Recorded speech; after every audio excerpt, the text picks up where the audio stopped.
See, why people struggle financially is rising costs limits our ability to save. What we've been experiencing since the meltdown is when the financial meltdown happened. You know, as Serena mentioned, I mean, I've been in the lending world for a long time, and I saw the way the underwriting guidelines of who was getting loans, how they could get a loan, and if you could breathe, basically, you could get a loan. It was ridiculous. It didn't take a rocket scientist to figure out this could only end one way. I mean, it's kind of amazing how I did all those interviews is I'm in Toastmasters, and I gave a speech on the future real estate collapse and the future prices of foreclosures. And I basically just explained real simple. You know, people are getting loans, they can't afford the payments from the get-go. I mean, if someone can't afford the payment from day one, does it take a rocket scientist to figure out they're going to go into foreclosure? And everybody knew. Everybody knew. But the people were excited. They wanted to buy a house. They bought a house. Lenders, they never asked any questions. It had to end as a train wreck. So when I started doing these speeches, a gal in my Toastmaster group is with the marketing issue, Mark, that's really a bold statement. Are you willing to go public? He said, absolutely.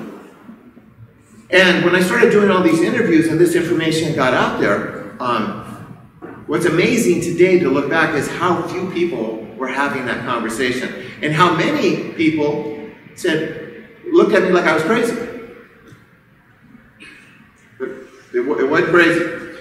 All right, without savings, how do you create retirement income to pay your bills? See, since the meltdown, interest rates came down. What was good with interest rates is it made things more affordable. Because most people don't pay cash. They don't pay cash for cars. They don't pay cash for houses.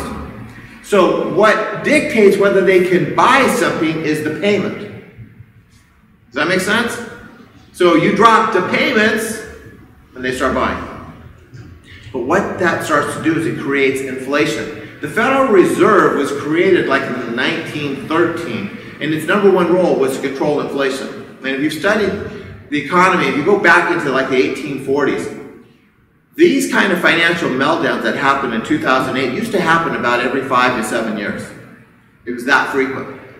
There's a great book called The House of Morgan. It talks about how J.P. Morgan, this is no exaggeration, in the late 1800s, the president, the White House, called up J.P. Morgan and said the government needs a loan.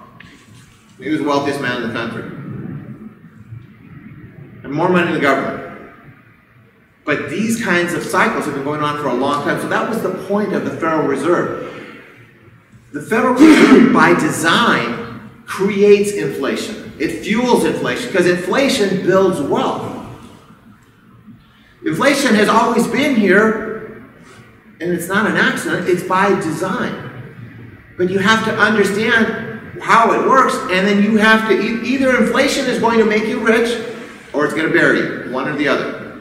And that's why the gap between the rich and the poor get wider and wider. And since the meltdown, how many people lost everything in the meltdown in 2008, 2009? A lot.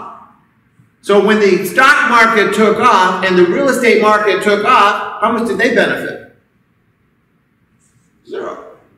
Because they didn't have anything. They had no assets.